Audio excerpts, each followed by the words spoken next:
Ladies and gentlemen, a very good evening to all of you. It's a great pleasure to be here at the Emmanuel Centre this evening to welcome one of our most popular exports, who we have been, in a sense, privileged to send over to the United States, but to bring back on regular occasions to talk to us about history. And that is, of course, Professor Niall Ferguson, currently of Stanford University, but recently of the parishes of Harvard and New York as well.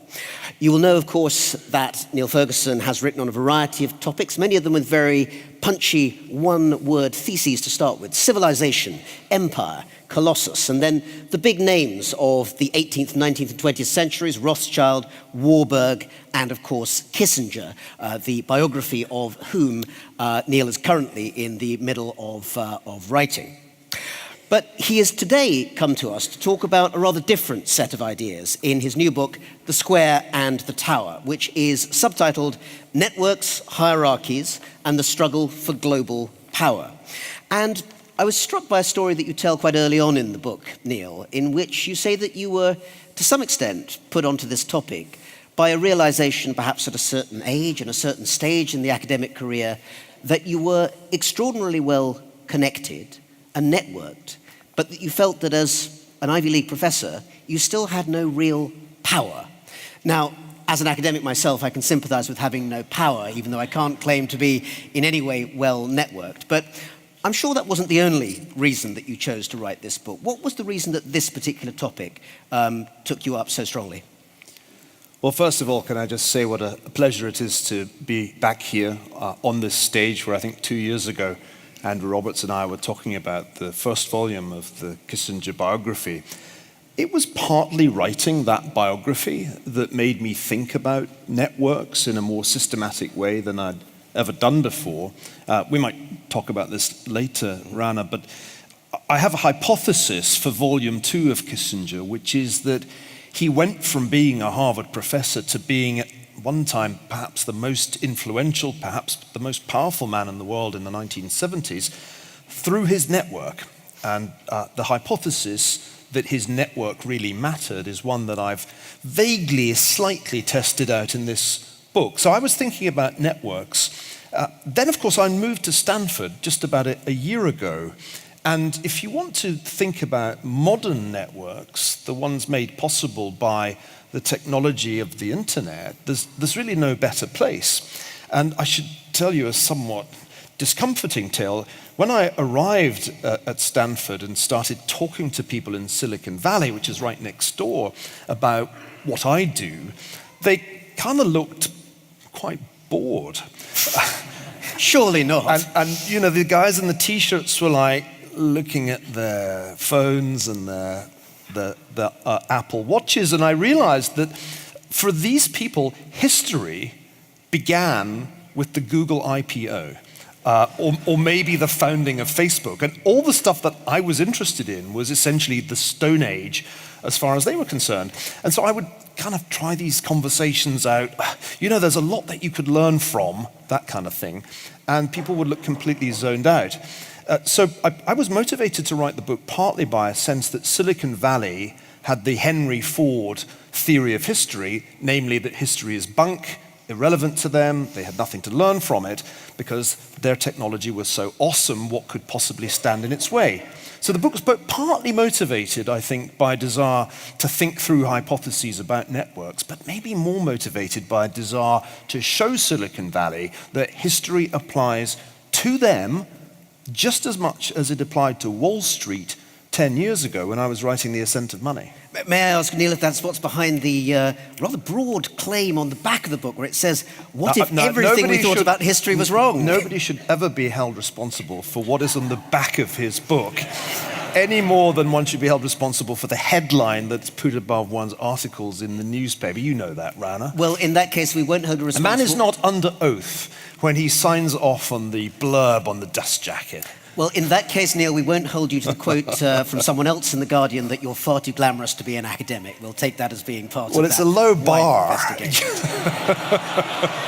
I'm just saying. Touché, very much touché. Let's get to the idea, and it is a big idea, that underpins the book. And it's not just about networks. We've been using this term quite a bit already, and I think we want to dig into it more deeply, but also about the contrast between that and hierarchy. And the point that you make quite early on, and you push very hard, is that historians as a profession, broadly speaking, have been looking at history through one particular framework too much, and another framework not enough. Would that be right? I think that is right. Of course, we need to be nuanced here, but broadly speaking, hierarchical structures like states or armies or corporations have attracted a disproportionate amount of attention from the historical profession, and you can see why that would happen. One characteristic feature of large hierarchical structures is that there's usually an archives department. A state, even a relatively small state, even a relatively poor state, has an archive. And that is where historians tend to converge. Even those historians who set out to write social history or history from below, and a whole generation, maybe 2 generations of historians have tried to do that, usually ended up in the archives, whether they liked it or not. Richard Evans, who was a pioneer of social history and labor history, ended up writing the history of cholera in Hamburg from the archives of the Hamburg state. So the problem with that approach is that you're tending to overlook the much more informal structures, which I'm calling networks for short, but should really call distributed networks, informal organizations that are less likely to keep detailed records of their activities, or if they do, less likely to keep them in one place. So I think there's a bias in historiography, broadly speaking, over not just the last 20 years, but the last 200 years, in favor of states and the people who run states, or even just the people who are governed by states. And too little attention has been paid to networks. And the problem, which is a really important one, is that that has left the field of network history to the conspiracy theorists. To illustrate this point, when you go home, Google the Illuminati, or for that matter, the Rothschilds. I think some people are doing it right now, in fact, here in the hall. You're not allowed to Google while we're talking. Put those devices away at once. But the Illuminati are a great example of a network that for many years eluded serious scholarship.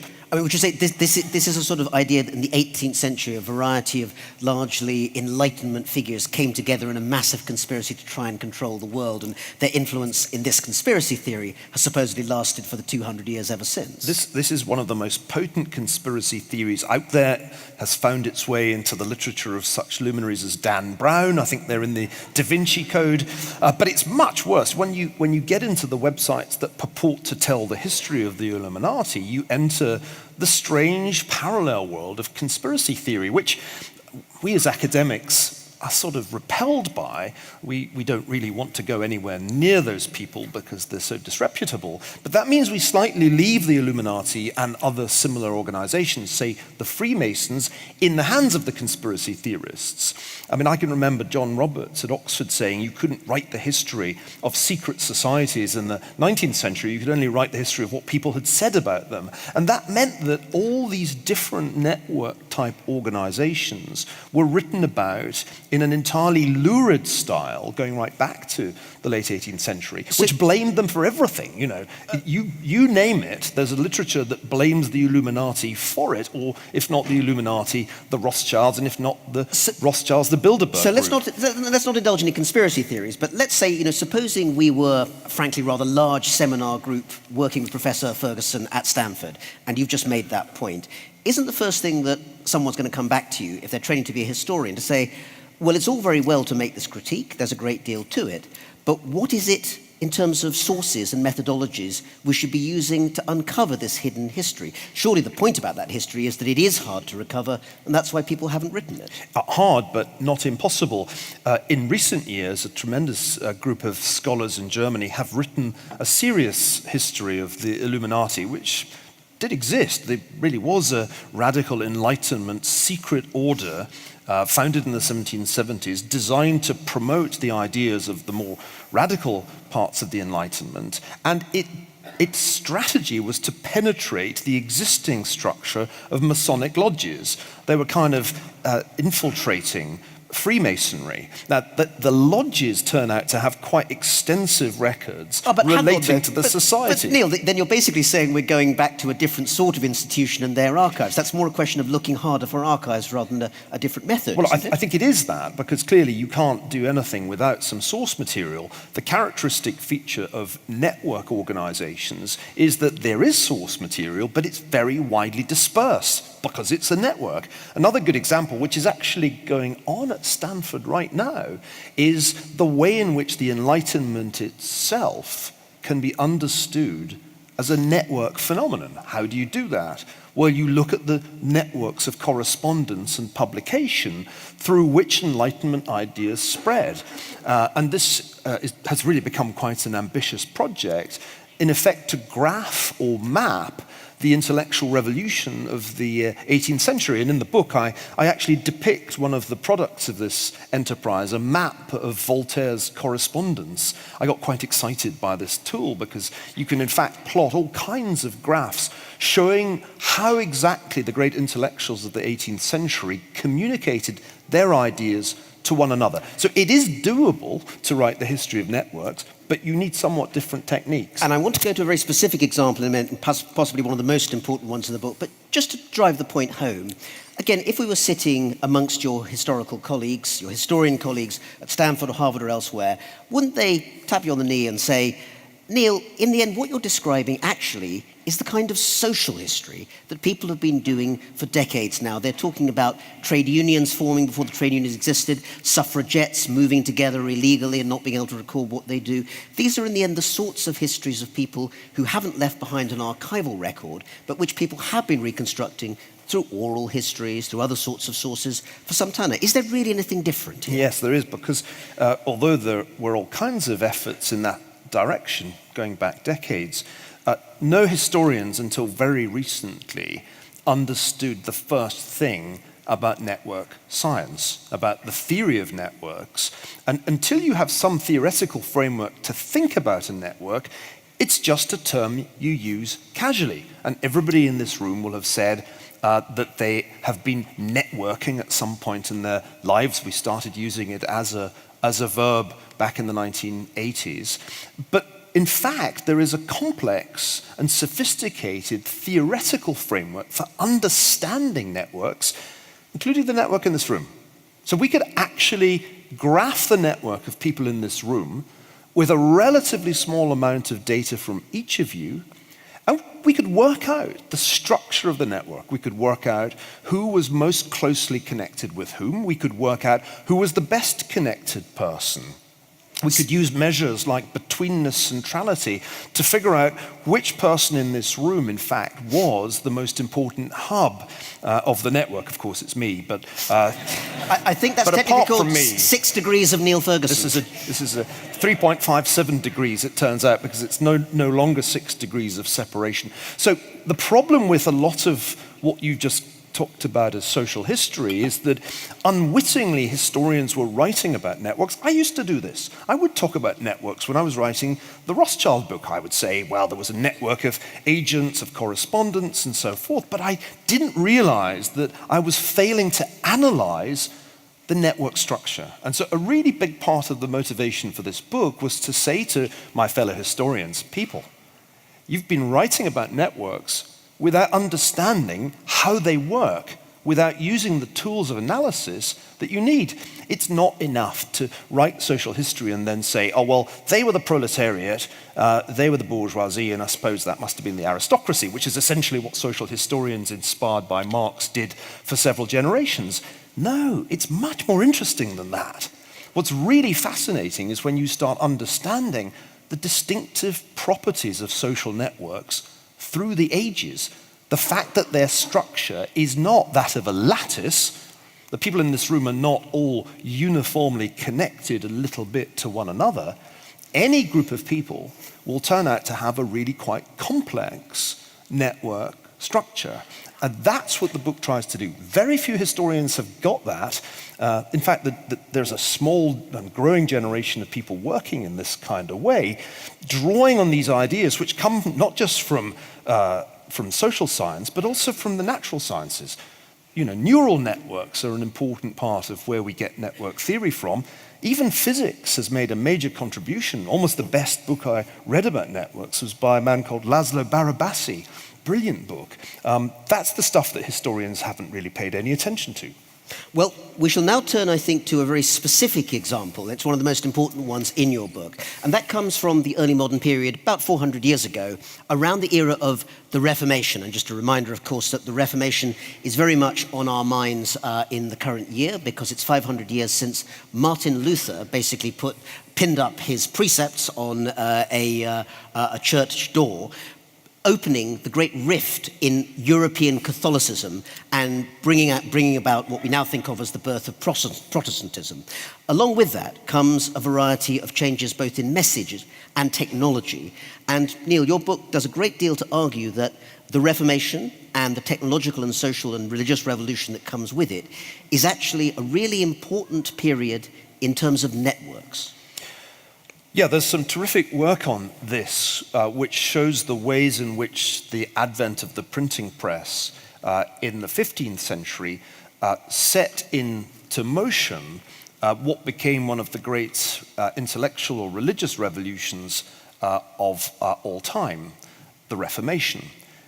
If Martin Luther had did what he did in 1517 without the printing press, he would have been just another obscure, char-grilled heretic. But because Luther very quickly was able to get his message out about what was wrong with the Roman Catholic hierarchy through this amazing network of printing presses all over northwestern Europe, they could not stop Luther going viral.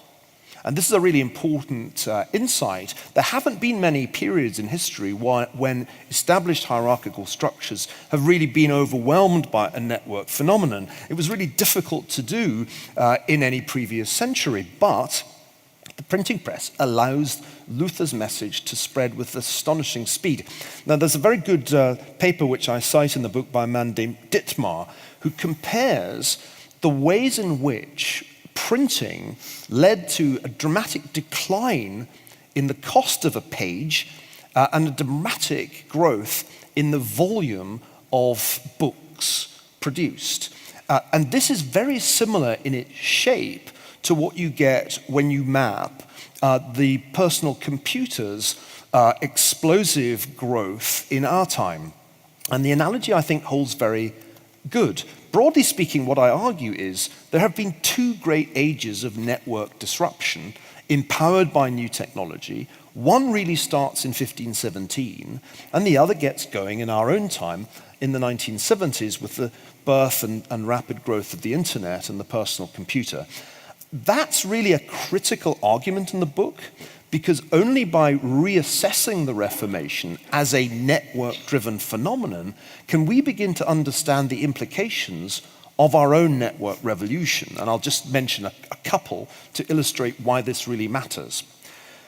Luther thought that if he could only get everybody to read the Bible in their native tongue, in the vernacular, they would have an immediate relationship to God that would no longer be mediated by a corrupt clergy.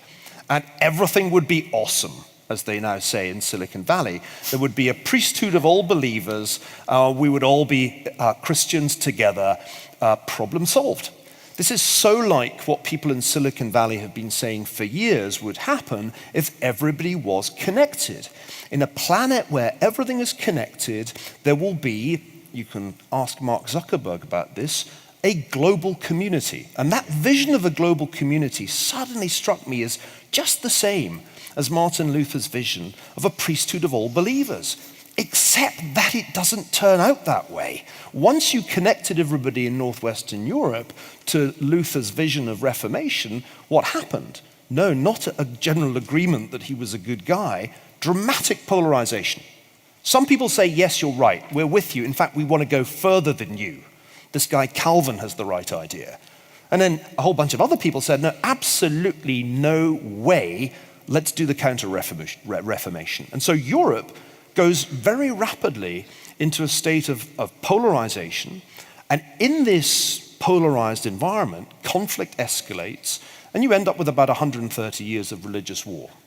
So that analogy seems to me to be a really powerful one as we try to understand the polarization of our own time and this tendency for stuff to go viral, not all of it good. Neil, we'll get in a very short time to the question of whether or not we're going to face 130 years of warfare in our own period, and I think everyone here will be very pleased to know what your answer is to that question.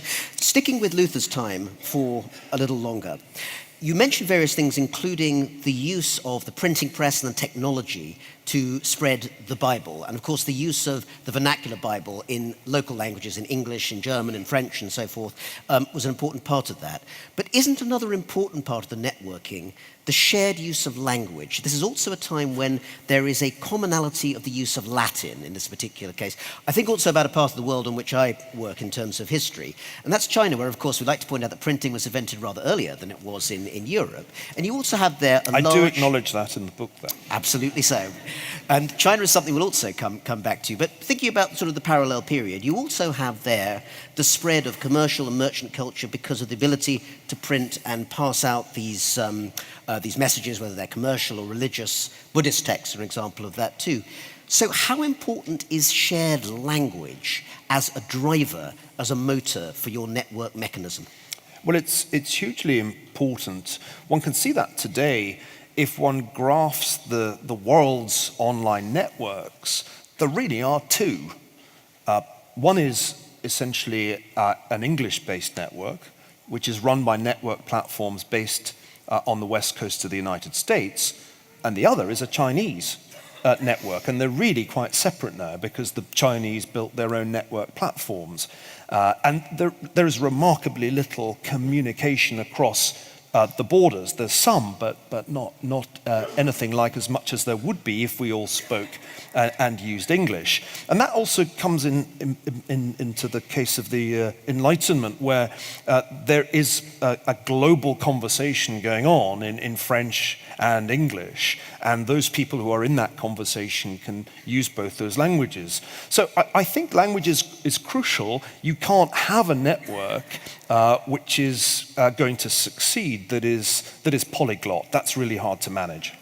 And one of the things that actually is an interesting contraindication in your book when you talk about the Enlightenment is that you point out that some of the networks of knowledge, and I think you were thinking there of the Scottish Enlightenment, these are thinkers like David Hume in the early 18th century who put forward a whole variety of social and economic ideas. Actually, when you do one of these fascinating graphs that turn up over and over again in the book, they have quite small networks of connection compared to some of the other ones you've talked about. That's right. My heroes are really the great Scottish thinkers of the Enlightenment, and they turn out not to have been anything like as cosmopolitan in their reach as, say, Voltaire. And so I think one begins to realize that the Enlightenment wasn't quite as global or cosmopolitan a phenomenon as we had thought. A lot of these networks turn out to be quite clustered in national communities. Most of Voltaire's correspondents were, in fact, French. And yet, we do have from somewhere coming out this idea that the Enlightenment does change the way that we think about ideas of rationality, about secularism, about the way the world works. The Enlightenment still stands as this period of the 18th century when European thinkers recast almost a sort of post-religious world. So if it's not networks doing that, what is the mechanism that enables that particular period to be ultimately influential and successful? Well, the way I would think about this is that Luther had begun a succession of network-driven revolutions. Luther himself understood that once you could print the Bible, you could print anything. He even argued that the Quran should be printed in German. He was against its suppression, arguing that if it was printed, then people could see the error of Islam. This was a remarkably bold thing for somebody to say in the 16th century. The scientific revolution didn't take long to happen. It was the next great intellectual revolution, clearly driven by an international network. The Enlightenment, I think, follows the same pattern. You can be Benjamin Franklin in Philadelphia and be plugged into a conversation about ideas that is happening in Paris and in Edinburgh.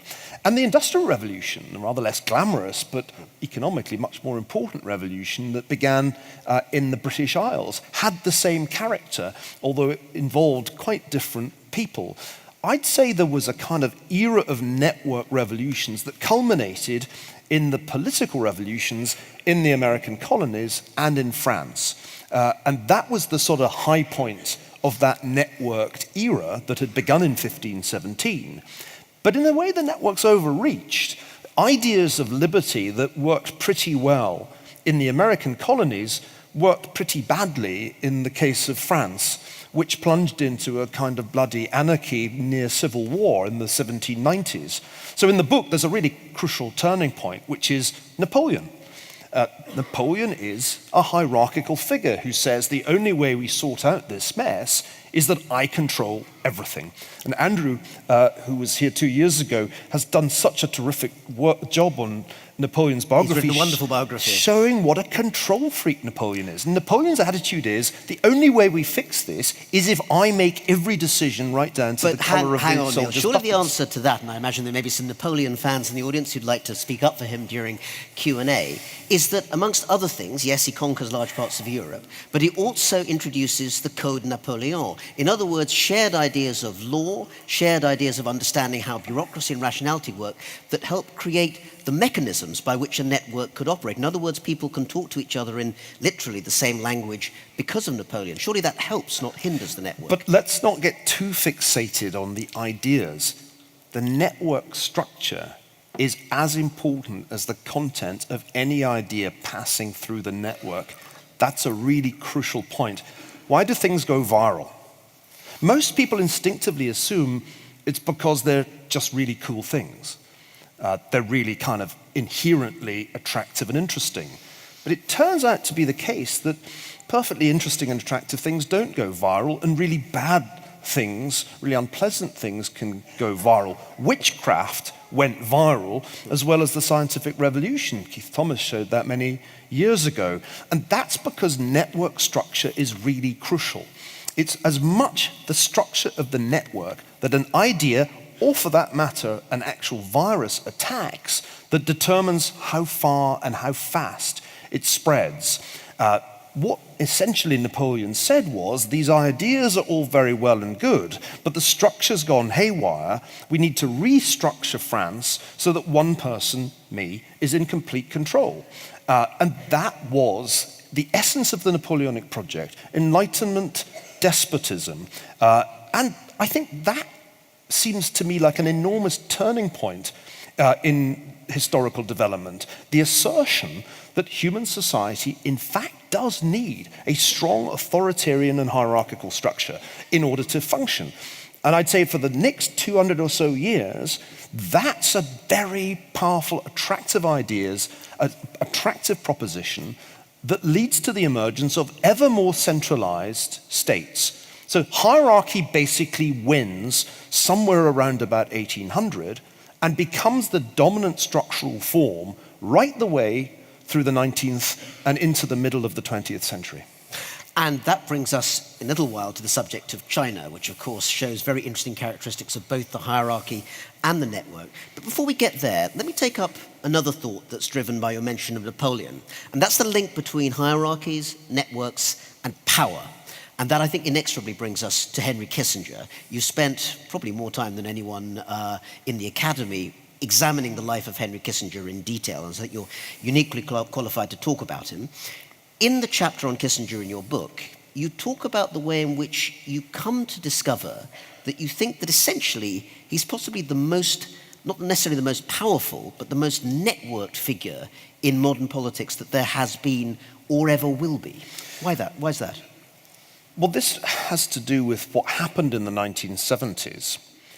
If you think about what I said a minute ago, the Napoleonic notion of one man in total control keeps on repeating itself right the way down to the middle of the 20th century, when you have the ultimate expression of hierarchical power in the totalitarian states, the Third Reich, the Soviet Union, and Mao's People's Republic of China. Stalin is so completely controlling that he knows every telephone conversation that is going on, and when he hears that Isaiah Berlin has paid a visit on the poet Anna Akhmatova, he persecutes her and her family as punishment. In the Soviet Union, there is no social network possible that is not authorized by the state. By the 1970s, the great hierarchical states that had emerged in the mid-20th century were beginning to fragment. They fragmented in a bunch of ways. The United States found it couldn't win a war in Vietnam and plunged into a social and cultural crisis which Americans are reliving thanks to Ken Burns' documentary right now. The 1970s is also the time that the Defense Department's so preoccupied with the mess in Vietnam and much else that it just kind of leaves these guys on the West Coast to build something called ARPANET, which is the beginning of the internet, and do whatever they like with it. There's no central control over the innovations that produce the internet. The Soviets have a project for an internet, but it's shut down by the finance ministry. So this is the scene into which Henry Kissinger enters. Kissinger, who had been an academic, was not a promising figure in the beginning of the Nixon administration. Most people assumed, like the aging, indeed dying, Dwight Eisenhower, that he would be at best a cipher for Nixon.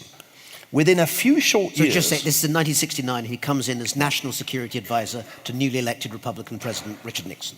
Within 3 or 4 years, the world generally agrees that Super K, and that's how he's represented on the cover of news magazines, is the most powerful, indeed the indispensable man. That phrase was used in a Time profile.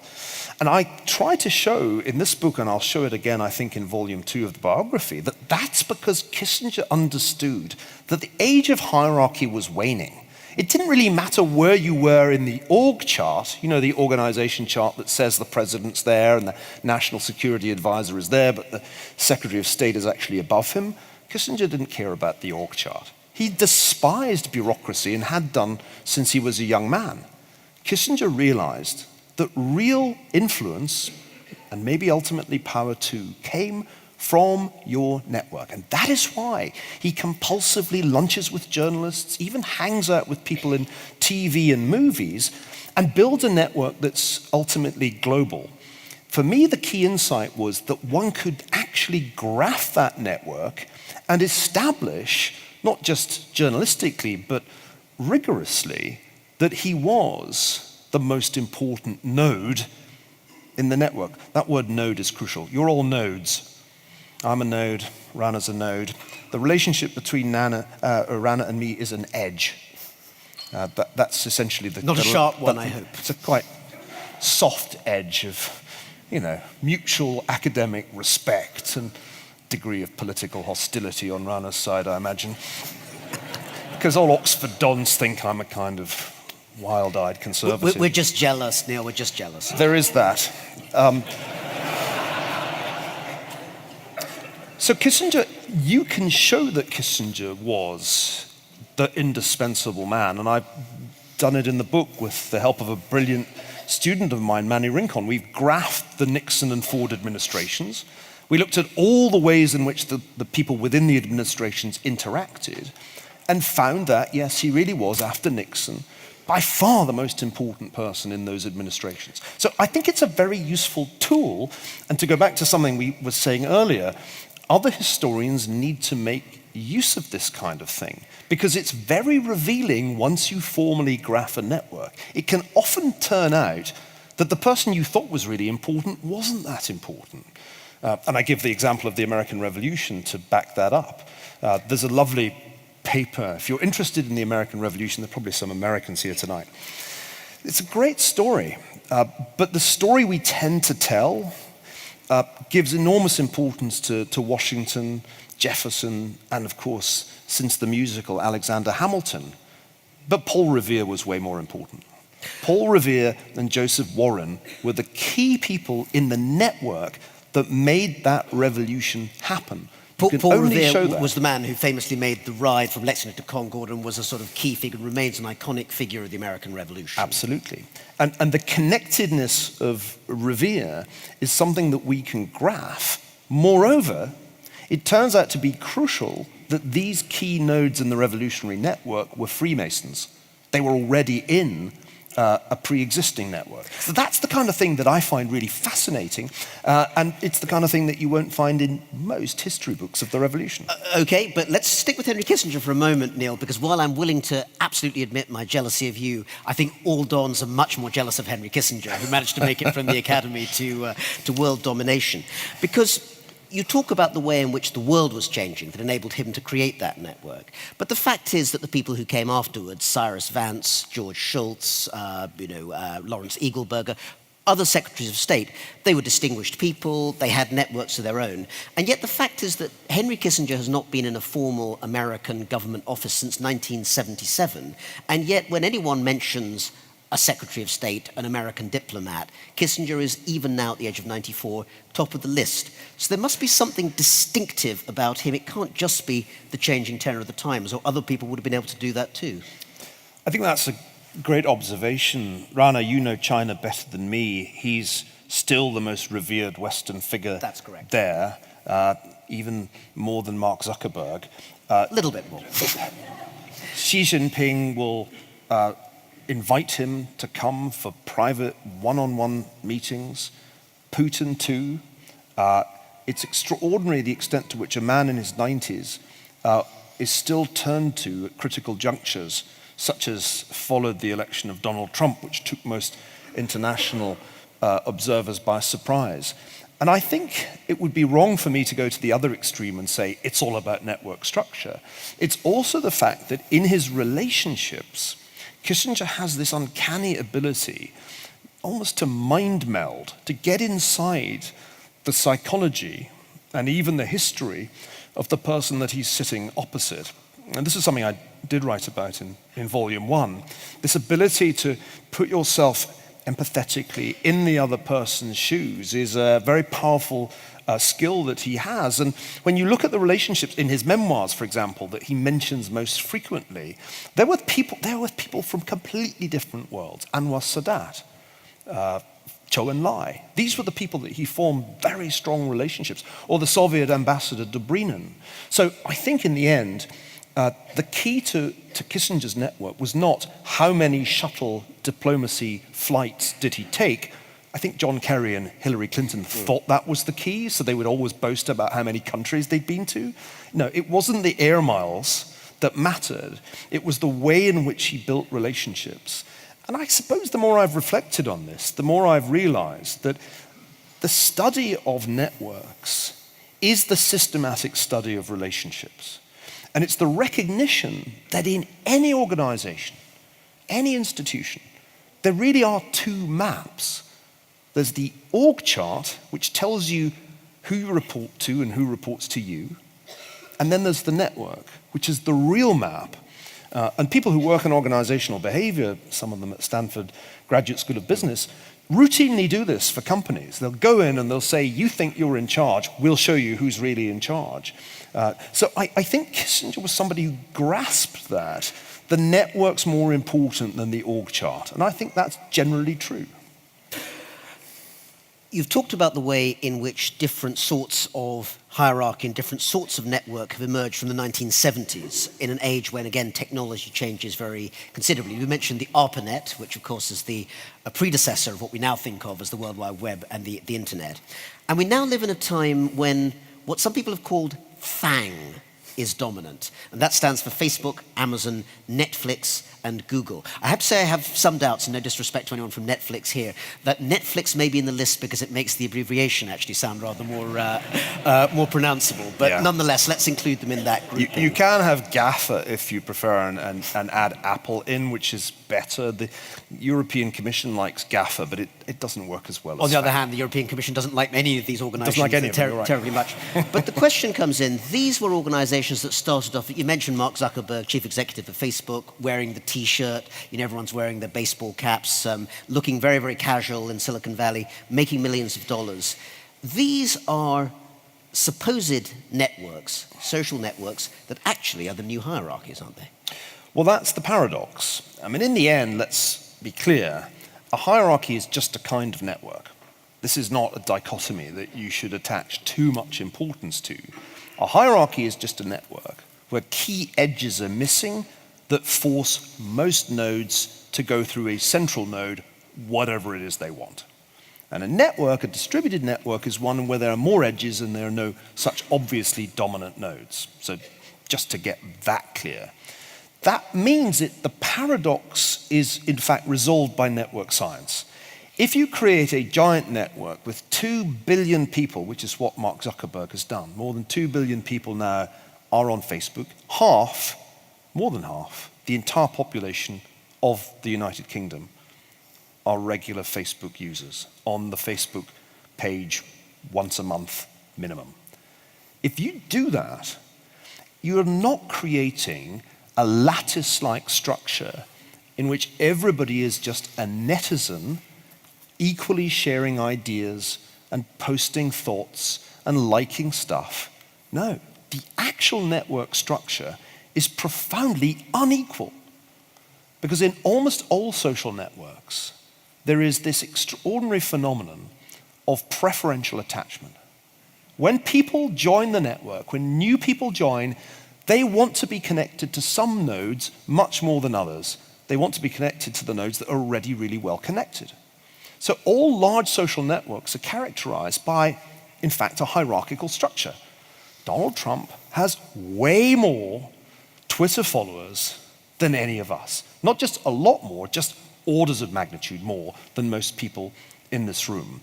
And that's the characteristic feature of social networks, and it becomes more striking the bigger they get. So that's part one of my answer. But part two... But just on that, Neil, wouldn't it be the case that in any modern era, though, that the President of the United States would, say, get millions more people watching him on television than would be the case with even you, as you appear on television, or me, who hardly ever does?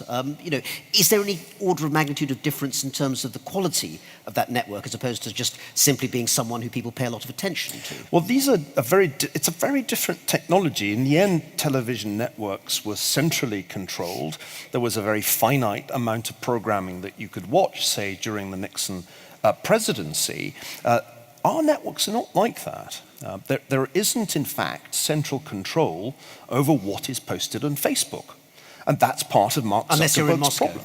Well, unless you're, or for that matter in China, where there is actually some kind of effective system of state censorship. What happens with these networks is far more spontaneous. All those 2 billion people are posting stuff and liking stuff.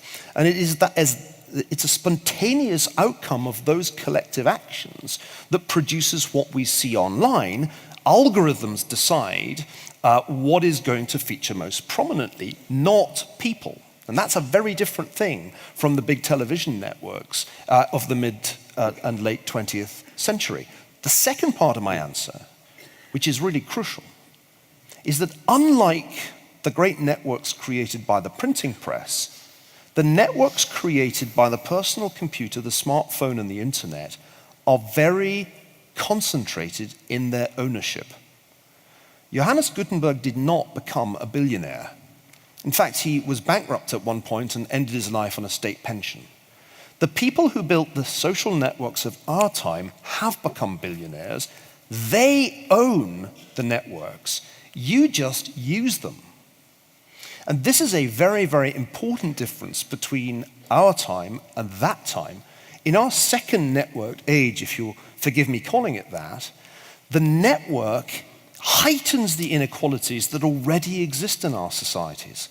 The richest men in the world, and they're men, are increasingly the people who own the infrastructure and the networks that exist on the platforms of the internet and the World Wide Web. And this is an astonishing state of affairs because it has created a new hierarchy. As you rightly say, Rana, this is a critical argument of the book. There's a new hierarchy in town, and it's the hierarchy of Silicon Valley. To the people who run these companies, there is an astonishing sense of power. But in the last 12 months, there's been a realization that, as they say in the Spider-Man movies, with great power comes great responsibility and a great deal of trouble, too, if you don't know how to manage that responsibility. Of course, Neil, most of those, if probably almost all of those Silicon Valley internet billionaires would have preferred Hillary Clinton to become president of the United States, and she didn't. So to their utter horror, and it was really kind of fascinating to watch up close, they found that the network platforms they'd created could be used to achieve the opposite of what they had intended. It was not the Clinton campaign that knew how to use Facebook to target advertising in order to secure the swing states. It was the Trump campaign. It was Steve Bannon and Jared Kushner. Not to mention Russian intelligence. We are in the midst of a great expose, which is not over, that is going to reveal the extent to which the Trump campaign in a large way, and the Russian intelligence network in a small way, used Facebook and to a lesser extent other platforms to achieve victory in the 2016 presidential election. And I argue in the book, and I stand by it, that Donald Trump would not be president today if there had not been Facebook and Twitter and the other platforms that were used. In a conventional, traditional American election campaign, he would have been defeated because he would have been outspent. Hillary Clinton outspent Donald Trump 2-1, more than 2-1. On standard cable and terrestrial television advertising, he would have lost. So this was a hugely significant moment in American political history. I still don't think people realize the extent to which it depended on the use of Facebook in particular. Well, I think the realization in the wider sense of the power is one of the reasons why the one market, if we want to call it that, I think it is a market in the world, that doesn't fully conform to this, of course, is China. And there you have an internet netizen population that is now about twice the population of the United States as a whole, about 600 million and growing. There are indeed big dominant companies there, Tencent, Alibaba, Baidu. But these companies are very much hand in glove with the Chinese Communist Party, and make no particular secret of it. It's not something that they would, I think, be ashamed of. Is that going to be the alternative model of how the network society changes, one where an authoritarian state not only is not subverted by it, but actually co-opts it? Oh, I think that's right. And in the book, I venture into your territory, Rana, by writing about what's happened in China, where FANG has failed to get its teeth into the market, despite every effort. I mean, Facebook has tried, Google has tried, they have all struggled, and ultimately, Uber's the most recent case, they've been rebuffed.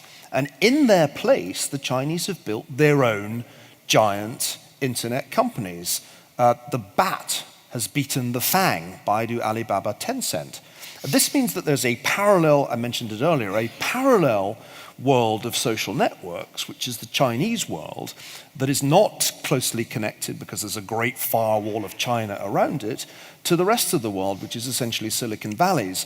This is enormously important because as you say, Rana, there is an intimate relationship between the Communist Party and the giant network platforms.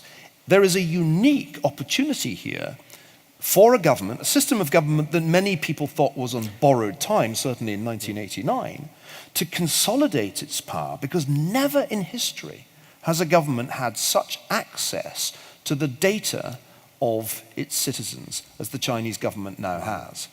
It is something that even the most dystopian visions of the mid-20th century didn't approximate to. Now, we shall see what comes of it, but my strong impression is that the Chinese were strategically brilliant to see the threat posed by Silicon Valley and to understand that they could co-opt these technologies to strengthen their power. Well, in a moment we're going to go to our audience, so I sure have a great deal they want to bring to discussion. But let me end, if I may, with a question that comes from what you've just said, but goes back to the question of the wider historical framework that the book operates in. Because when all's said and done, and I mean this as a supreme compliment, you are best known as a historian, and a historian who thinks big. a lot of history, perhaps sometimes artificially, has been thought of as dichotomies. So, Reformation period, Catholics versus Protestants in Europe. In the 20th century, the Cold War, the communist world versus the capitalist world. Are we seeing the beginning, right now really, the early 21st century, of a world in which there may be essentially two technologically enabled networks? One which is broadly the, quotes, liberal capitalist world, driven by the United States, but not wholly of the United States, and then one which is essentially defined by what the Chinese are doing. And will we see that dichotomy, that relationship but separation, operate for years or indeed decades to come as a new historical framework? It's possible, but one thing that's very clear is that Europe has a different vision of its future. The European Commission has become increasingly aggressive in not only taxing but regulating the big American companies. That is a battle that is already underway. And there will be another battle coming soon, which will be the battle between the Trump administration and Washington more generally, and Silicon Valley. So I think only the Chinese have really resolved the tension between the network platforms, the new networks, and their new hierarchy, and the established hierarchies of the mid-20th century states. And I'm more interested, at least in the short run, in how those divisions within the Western world get resolved, because it's not clear to me who wins in the United States. Is it going to be Trump, or is it going to be Citizen Zuck, the most powerful publisher of content since William Randolph Hearst, probably much more powerful than any newspaper tycoon in history? There's going to be a collision there. Watch this space, it's already beginning. And I do not know, because I really can't predict it, how it will turn out. One final thought. Although I'm a network kind of person, I always hated hierarchies from school onwards, and the more hierarchical the hierarchy, the more I hated it. My brief encounter with army life as a cadet in the Glasgow Academy Combined Cadet Force was a horrible experience about which I still have recurrent nightmares. I actually became an academic when I realized that there was no hierarchy in academic life in practice, although there might be one on paper. Although I'm a kind of networks person, I don't think you can run the world on networks. And the vision of a world run on networks is in fact a nightmare vision. So I conclude with a kind of appeal for at least some hierarchy in the world. There has to be some hierarchy in the international order. And that's why I point out that although you're right, there is potentially a dualistic world of China v. the rest, there's also a world in which China and the United States sit with three other powers, Russia, France, and this country, in a special place, the United Nations Security Council, first amongst equals, permanently in a position of power over other states. So the great powers live. And another scenario, which I prefer to yours, is one in which increasingly those great powers realize that whatever the problem, whether it's cyber warfare, or potentially biological warfare, or nuclear proliferation, or climate change, they either hang together or are hanged separately. And that's the way I conclude the book, with a kind of appeal to hierarchy. So, I think there is a tremendous amount there for us to digest this evening. I will say that you really don't know what powerlessness is, Neil, until you've been head of department at a British university. I've watched. And I think that's one thing that you did manage to get away from during your time in the UK, and rightly so. We have now a very large and I think very lively audience here this evening at the Emmanuel Centre, and we have microphones, I think, going around. So could I please see any hands from the audience with questions? Please make them concise and proper questions, if you could, to Niall Ferguson, and we'll pass them on and get his opinions. I'm going to take 2 or 3 at a time just to make sure that we get plenty in. You choose. We have a number 1 over there. We'll start with that. And there's a 3 over there, I see. There must be a 2 and somewhere. And a 2. And, yep, okay, we'll start with 1, 2, 3, since they're there. Splendid. Go ahead, sir. Thank you very much. Is there a tendency towards groupthink with networks?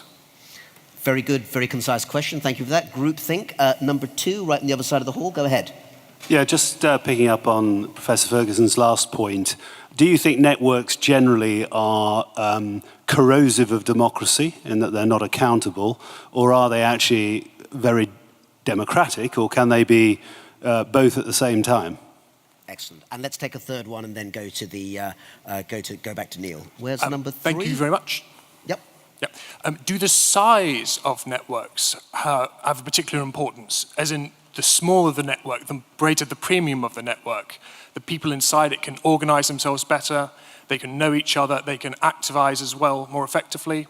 So, for example, in the 19th and 20th century, the labor movement, the feminist movement, the gay rights movement, all these networks, so to speak, faced intense hostility by the bigger network, the bigger hierarchy of the culture.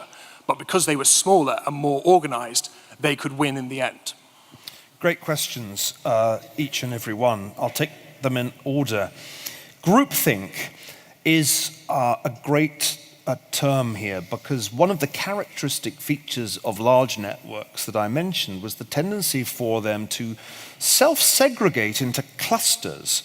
The idea that we'll all just be one big global community is fanciful, because in practice what is happening on these large networks is a self-segregation, usually along ideological lines.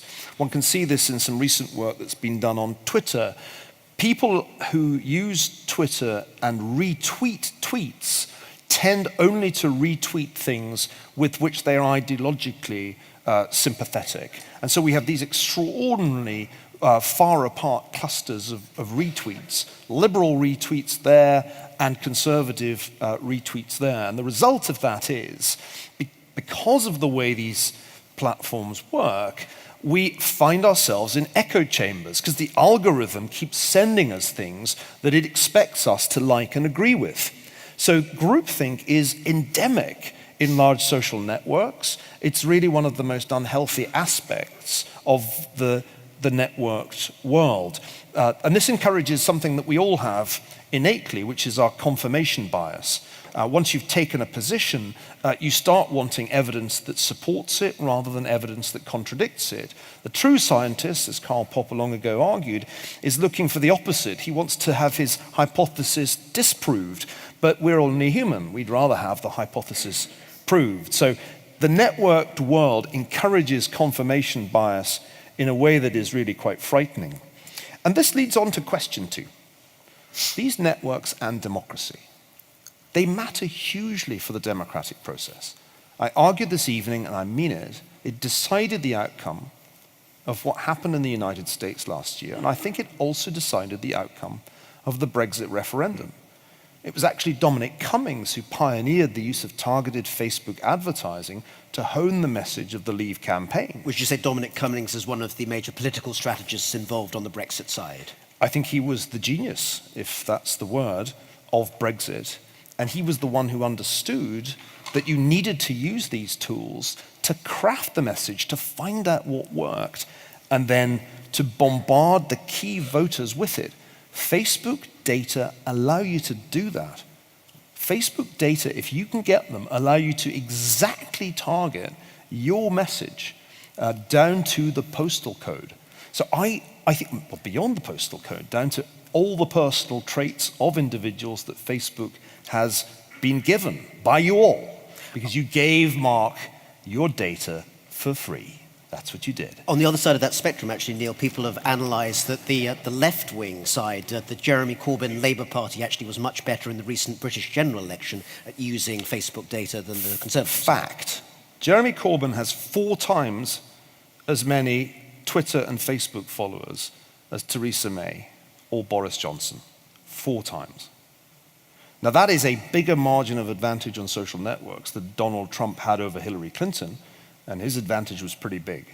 So this, for our democracy, has enormous implications, because I think it makes the probability that Jeremy Corbyn will be the next Prime Minister much higher than anybody in Manchester appeared to realise, or maybe they did realise, this week. Incidentally, isn't it lucky that these letters up here are projected, so there's really no danger that one of them will fall off and turn me into Eel Ergerson. And keep drinking the water, Neil. We don't want your voice to give out either. Yes, I'm going to try not to descend into helpless coughing. Finally, and nobody's, I hope, going to give me an unemployment slip. No, you're okay for the next 20 minutes, Neil. Awkward, wouldn't it? Size. So size, I forget where the person who asked, I think it was does size matter? over this side, I think. Yes. So size matters, I think, in the opposite way from the way you thought or framed the question. Metcalfe's law. Metcalfe's law says that the value of a network grows with the size of the network. So the more nodes you can get to connect up, the more valuable the network is, which is why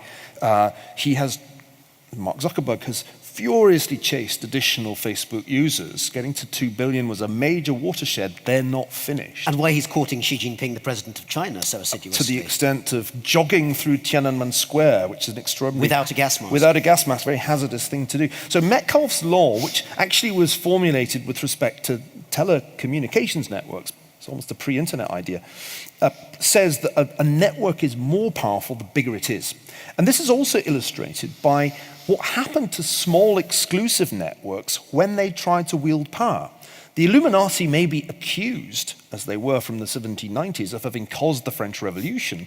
Actually, there were way too few Illuminati to do anything much, and they were very easily closed down. They were a secret society, membership never got even to 2,000.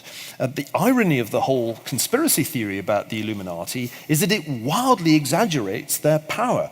Here's another example. Al-Qaeda looked like an incredibly effective network because it carried out the 9/11 attacks. And a tremendously bright man, Valdez Krebs, was the first person to graph the network of the 9/11 plotters, a graph that I reproduce in the book because it's through his work that Mohammed Atta was identified as the key 9/11 plotter. But you may have noticed that after that, they didn't really achieve a whole lot. And that was because the network really could only do that thing once. It was too small. It had been designed to be kept relatively small in order to maintain secrecy, to do repeated large-scale attacks. Whereas Islamic State, which has sought to be a big network and constantly trying to grow itself not only on the ground but online, is actually a much more formidable foe. So I think small networks, although they're nice to belong to if you're elected to, I don't know, the Apostles in Cambridge, you probably feel really rather important. Which was a secret society that engendered a lot of spies in 1930s Britain. Well, there were some other people who weren't spies, who were brilliant. A few of them. Let's not be too Oxford here. They were all at Cambridge, I should add. All right, let's be Oxford. So one of the fun parts of the book is the story of the Apostles, a tremendously exclusive and more or less not that secret, but somewhat secret, at least mysterious society of intellectuals in Cambridge, which produced, amongst other people, John Maynard Keynes, Lytton Strachey, both were members. But in the 1930s, this very exclusive network was thoroughly and successfully penetrated by the KGB. The Cambridge spies included at least 3 apostles. And this is another illustration of the problem with small networks. Maybe the problem with networks generally. They're not very good at defense. So the Russians have a long history of penetrating other people's networks. They did it last year to both the Democrats and the Republicans, let's not forget. And that I think is a really important thing to bear in mind. So no, I don't think small is beautiful for networks. Let's take another round of questions. We have noticed that the questions so far have all come from the distinguished men in the audience, and we know that both sexes are represented here. So can we please make sure we have... There's a lady with her hand up right there. Very good. Okay, can we get a number and a mic to the lady there as well? And we'll take another get a microphone 3 questions. to that lady there. So as maybe one of the token Americans in the audience, you talked about the networks that are controlled by individuals in the US and the ones that are controlled by the governments in China. You also just mentioned the Russians and their involvement. And I think it's a paraphrasing of what he said, but Putin recently made a statement about those who control these networks, meaning the internet, this kind of technology, control the future. So I would just wonder if you could talk a little bit about what you see the Russians' role in all of this, because they obviously have had a big impact, but there are also a lot of focus on it at this point in time. So thanks very much. Great question about the Russians, madam. And we'll get a couple more points in as well. Do we have another number going on there? Yes, a number 1. Okay, go ahead. Yes, ma'am. I was just wondering if you think networks have become more fickle in this day and age, it's very easy to follow and unfollow someone on Twitter, and if that's had any more significant behavioural impact on society. Thanks very much. Excellent question. Let's take one more in this round and go. Number 2, right here. Go ahead. You said earlier that smaller networks are not as powerful and that they don't achieve so much. But wouldn't be, let's say, the East German Revolution, when the East German state came down, wouldn't this be an example of smaller networks starting off like in Leipzig around the Nikolai Church? They started off and then it basically spread out. So that small network achieved quite a bit, didn't it? We should explain, that was the network that eventually became the German demonstrations against the communist Exactly, government in 1989, leading ultimately to the fall Exactly. of the And Berlin they started off with smaller networks in smaller cities around churches, and then they connected to each other. But they were not massively connected previously because it was too dangerous. Indeed. So again, 3 excellent questions, Neil. Terrific questions, thanks. Putin has a problem. In fact, he has a whole bunch of problems. Problem 1 is what looked like a brilliant psychological warfare operation, the meddling in the US election, has backfired massively on him, so that relations between the US and Russia are at an all-time post-Cold War low.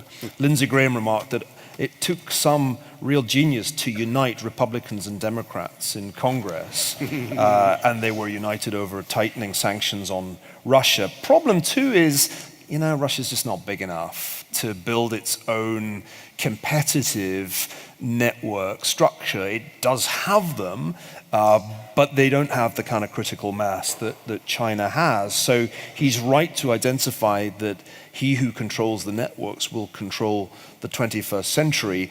It won't be him. The Russian networks basically outside of Russia subsist for nefarious activities. So if you get booted off the West Coast, the Silicon Valley networks, then you end up going to the Russian networks to do whatever skullduggery you have in mind. And so the dark web is partly a Russian venture. But here's the trouble. In the world of cyber warfare, which is an extraordinarily important part of our story that we haven't touched on, the ongoing constant conflict on the internet between states and non-state actors and companies, in that world of cyber warfare, up until now, the Russians have essentially behaved like poachers. They have been, to put it crudely, outside the tent, running with the bad boys. The problem about that is that Russia really is as likely to be hit by cyber warfare as any major state. And it was, to my mind, deeply satisfying to read that the WannaCry malware had infected more computers in Russia than any other country. And I think at some point, Russia is going to have to recognize that it cannot simply be the renegade of the great powers running around with the bad actors on the internet. It has to recognize its common interest in having some kind of order in cyberspace and not what we have at the moment, which is a kind of anarchy or permanent state of war. Just to say, Neil, the WannaCry was an attack, a cyber attack earlier this year against software of bureaucracies of many countries, including this one, thought to have originated in Russia. Maybe it's probably not, actually. It was actually a morphed US piece of software, we think, which essentially infected people who hadn't updated their operating systems and locked them out of their hard drives. And the Russians, who, if you go to Russia, don't necessarily always have the best of software. It's a little bit like the NHS, only it's a country. Were affected almost as much as the NHS. And also most of its most effective employees are foreigners. They have a lot in common. I can say this kind of thing because my father worked all his life for the National Health Service, and often drew a parallel between it and the Soviet Union. At least it didn't have nuclear weapons. So networks as fickle, this is a really important point. The nightmare, if you're Mark Zuckerberg, is in the following data. In the demographic under 30, more and more young people in the United States are using Snapchat in preference to Facebook. And that must worry him almost more than the Russia inquiry and all the attendant scandal, because if there were large-scale defection by young users, then Facebook's future would start looking a lot less bright. So yeah, the system is fickle, but the following is true in all of these different networked markets: winner takes all, or winner takes nearly all. Eric Schmidt puts this, the chairman of Alphabet, the parent company of Google, in the following way. It's Zipf's law, Z-I-P-F, Zipf's law. And in Zipf's law, the winner gets 90%. Some people get 9%, and the rest get 0.9%. And so at the moment, Facebook's the winner-take-all, just as Uber seemed to be the winner-take-all in the ride-sharing contest. But that can change. MySpace looked like it would win social networking. MySpace was invented before Facebook, but its lunch got eaten. So yeah, it's a fickle, volatile world. And one argument that is often made by these big network companies when they are accused of being monopolies is competition is just a click away. And that's become the standard defense against the antitrust suits that some people talk about bringing against these companies. Finally, I'm very glad you asked about the revolutions of 1989. I was in Germany in 1989. And you have to remember two things. One, all networks, by definition, start small. Facebook was just a bunch of Harvard students initially. The key thing is not the starting size, it's the rate of growth. And the rate of growth of the crowds in Leipzig was exponential. I know this because I did the numbers for a book I wrote, I think it was Civilization. I even have friends who were there in Leipzig. A good journalist friend of mine was there. And he said that the scary thing at the beginning of the Leipzig protests, he was an early member of the network, was that the East German security forces were there with weapons, and they were deeply afraid that the East German regime, Honecker's regime, would give the order and there would be Tiananmen Square in Leipzig.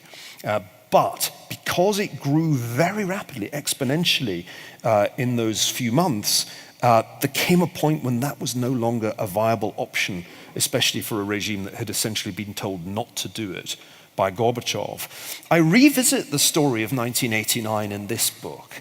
1989 was in some ways the best year of my life. I look back on it and I still marvel that I was there and witnessed the disintegration of the Berlin Wall that year. I wasn't there on the night that it actually came down. I was there during the summer. I even wrote a piece with the title, "The Berlin Wall is Crumbling," because I was observing so many people crossing over into West Berlin from other East European countries where the travel restrictions had been loosened, like Poland. But the newspaper that I sent it to refused to publish it. And the editor, this was communicated to me by the deputy editor, he said, "Well, Neil, the editor feels you've been listening to too many Ronald Reagan speeches." So my piece, my prophetic piece, was never published and is lost to posterity because it was only on a little Tandy, which had a memory the size of a gnat's memory. In this book, I look at the way that networks of dissent formed in the country that was much more important than East Germany, namely Poland. And there's some terrific work on this by a Polish scholar who's graphed all and reconstructed all the different networks that preceded Solidarity and shown how it was that Solidarity, for a brief but crucial period, was able to join together all the different dissident forces which ranged from the right, devout Catholic nationalists, to the left, liberal-leaning academics and intellectuals. So that illustrates the point well. Poland got critical mass of dissident networks first, and it was there that communist rule first folded.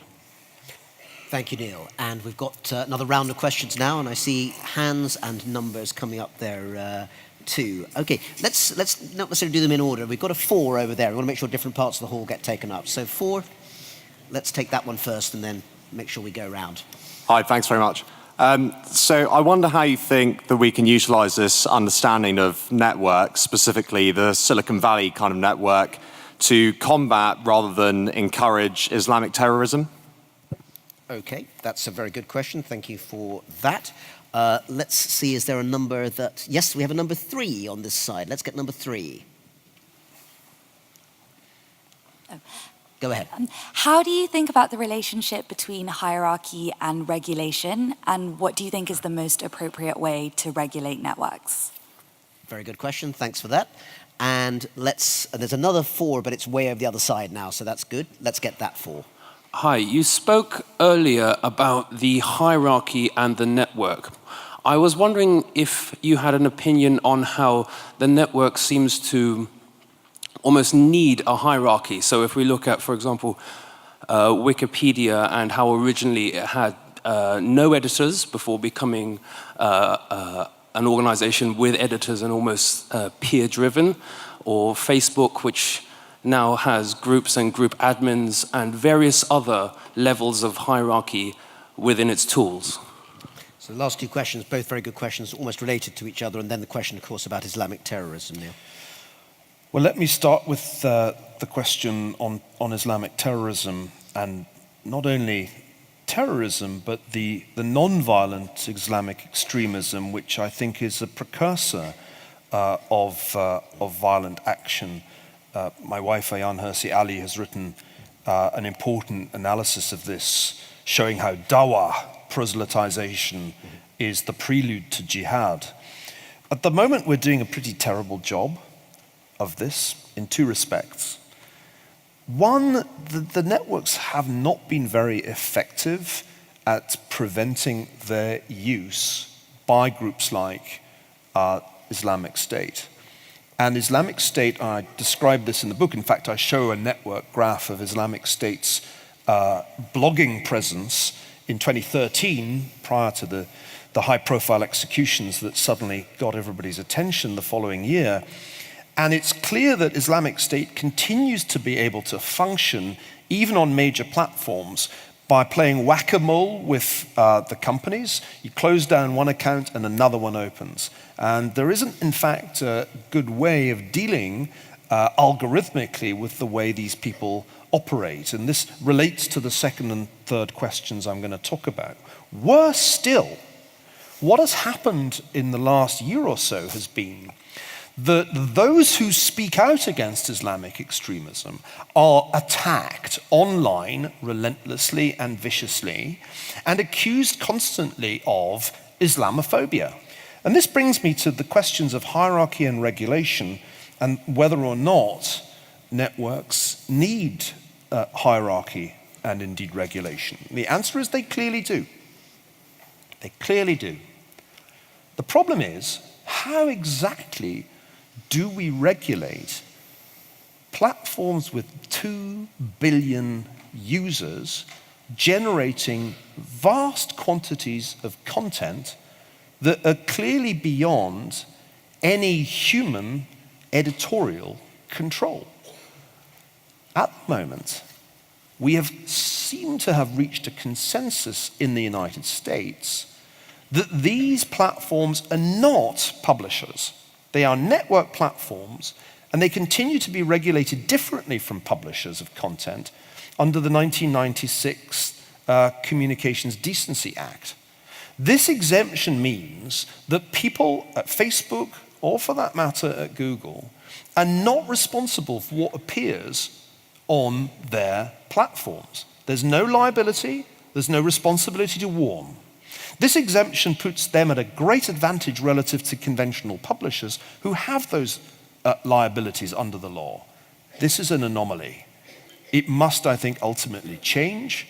If it doesn't change, we are going to arrive in a situation at which publication is essentially monopolized or near monopolized by the Silicon Valley companies who will claim to have no responsibility for what is published. And then when we scream and shout, as the European Commission does, and says, but you're publishing terrible things, they will scramble, hire fact checkers and editors, and put up a show of trying to suppress whatever they're told is hate speech. This is a completely dangerous path to go down, by the way, because I think the European Commission is giving even more power to these platforms by telling them effectively to be censors on our behalf. That seems to be the German government's line. I find it extraordinary. But I think we ultimately need to recognize that we haven't solved this problem. We're nowhere close to solving it. And I think that this will be one of the major challenges, not only in the United States, but in Europe, indeed everywhere in the free world. How do we regulate such vast networks that have never existed on this scale before? If we don't regulate them, they clearly have power beyond the imaginings of the most powerful press baron, as well as all the advertising revenue in the world. The two companies, Google and Facebook, got 90% of all new online advertising in the fourth quarter of 2016. If you're not in that business, if you're in the conventional publishing business, you are dying at this point. So we haven't figured this out, and that's partly what motivated me to write this book. This is a huge problem, and we don't know what to do. Democrats say, let's break them up. They're monopolies. Let's do antitrust, like progressives used to do. And that doesn't get very far because they're natural monopolies. How do you break up Google? It's not conceivable that you could have a sort of balkanized search engine, Google Arkansas. It's not going to happen. But if that's not going to happen, then I think there's some very hard thinking to be done about what regulation these should be given. They are utilities. The Supreme Court, Rana, recently said they are the public square, which was good for me since I'd called my book already The Square in the Tower. This is the public square, but who owns it? A very potent question with which to leave the discussion for tonight. We could go on, we probably ought to go on for even longer, but the clock is defeating us. Before we finish the formal part of the evenings, though, I think we should acknowledge that we've had a tremendous range of discussion, not just on an immensely intriguing historical phenomenon, the question of hierarchies, networks, and how they're related, ranging from the Illuminati and the Reformation all the way through Henry Kissinger to the present day, and also a variety of reflections, some of them optimistic, some of them frankly alarming, about where we may be going. There are very few, if any, other historians who could put this together, but Niall Ferguson is clearly very much one of those. We should thank him and Intelligence Squared, who have brought us here tonight, and a reminder that the book will be available for signing in the foyer immediately afterwards. Niall Ferguson, thank you very much. Thanks very much. Thanks.